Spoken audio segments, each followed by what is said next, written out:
This video is brought to you by Skillshare. Today, Canada continues to take on India, Trump is found liable for fraud, and 32 countries are sued. From TLDR News, this is your daily briefing for Wednesday the 27th of September 2023. Last week, just a few days after the G20 summit in New Delhi, the Canadian Prime Minister Justin Trudeau claimed that Indian agents were behind the killing of Hardeep Singh Nijjar. Nijjar was a Sikh separatist leader, and he was shot dead by masked gunmen back in June. Trudeau went on to claim that the killing was an unacceptable violation of Canada's sovereignty. He also expelled India's top intelligence agent. In response to this, India gave a Canadian diplomat 5 days to leave the country. Responding to the claims about Nijjar, India has called them absurd and motivated. Today, though, India has gone further and asked Canada for specific information about the alleged murder at the UN. This request was posed by Indian Foreign Minister Subrahmanyam Jaishankar, who said, 1. We told the Canadians that this extrajudicial killing is not the government of India's policy. 2. We told the Canadians, saying that, look, if you have something specific, if you have something relevant, let us know. We are open to looking at it. For their part, it seems the US backs the idea of getting to the bottom of what happened, with them saying that they back a full and fair investigation. There's more on the way, but be sure to subscribe and ring the bell to make the daily briefing part of your daily routine, or just search for us on your podcast app to listen along. Former President Donald Trump has today been found to have committed fraud by repeatedly misrepresenting how wealthy he is. Now, it's important to note that this ruling was made by a New York judge in a civil case that was brought against the Republican frontrunner. So, in this instance, jail will not be on the cards. However, it will make his ability to do business in New York a lot more difficult. Despite the ruling, the former president and the other defendants have argued that they never committed fraud.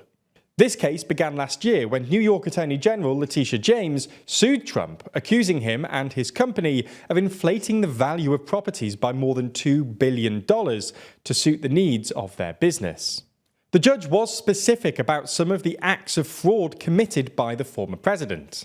He said that Trump overvalued Mar-a-Lago by 2,300% in one financial statement, overvalued his penthouse at Trump Tower in New York by saying it was 3 times the size, and that Trump absurdly argued that calculating the area of the penthouse was subjective.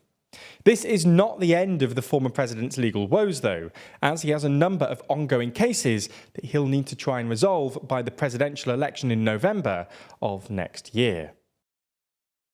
It's been reported that the European Courts of Human Rights will, today, hear an unprecedented lawsuit that has been brought by 6 young people against 32 European countries. The lawsuit claims that the countries have failed to tackle the current climate crisis, a crisis that's been caused by human activity. The claimants are aged between 11 and 24 and are all from Portugal.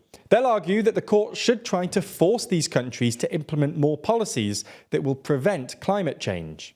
In defending themselves, some countries have sent in written submissions defending themselves and stating that the claimants have not established that they've suffered serious harm as a result of climate change. As this is one of the first lawsuits of its kind, the stakes are very high.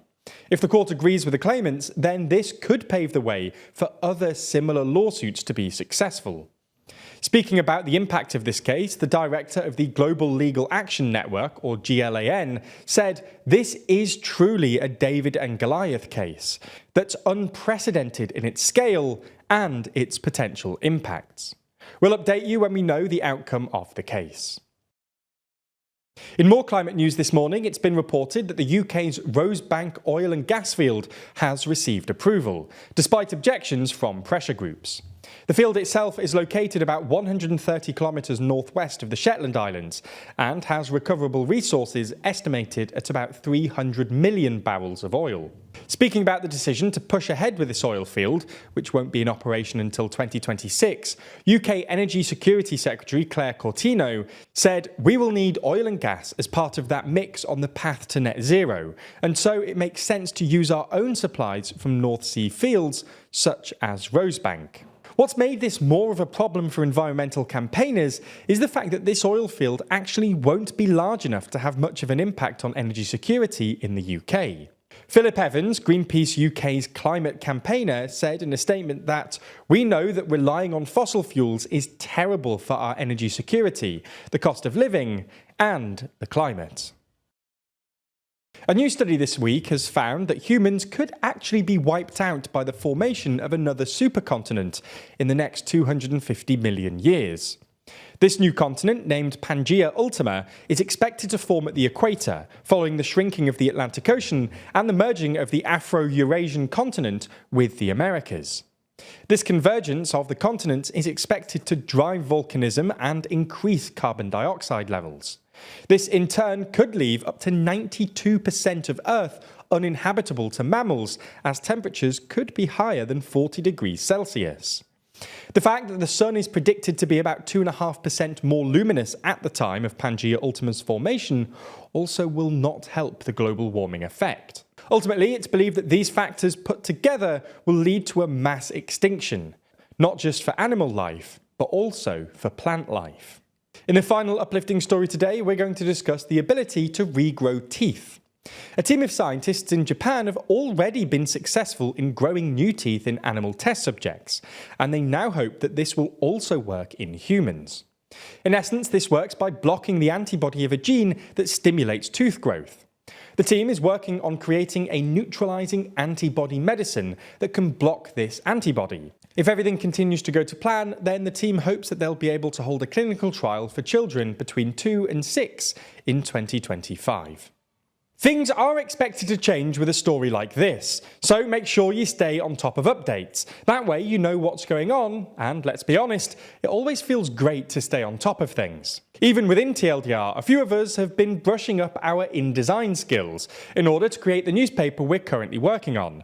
It turns out that making a professional-looking newspaper is pretty difficult, so we headed to Skillshare to take their course on the topic. Unlike when I tried to learn InDesign for another never-released project a few years ago, this time I was guided through the process quickly and effectively, and this time the project will actually see the light of day thanks to Skillshare's incredibly easy-to-follow guides. It's not just that either. You likely already knew Skillshare for classes on things like photography, editing and illustration, but Skillshare also has hundreds of career-focused classes too.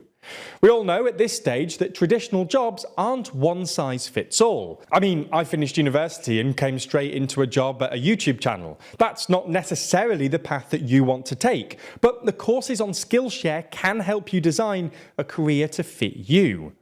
There's courses on everything from how to start a business to maximizing your workflow or how to grow in e-commerce. Another course that Jack's actually taking to help with the newspaper project.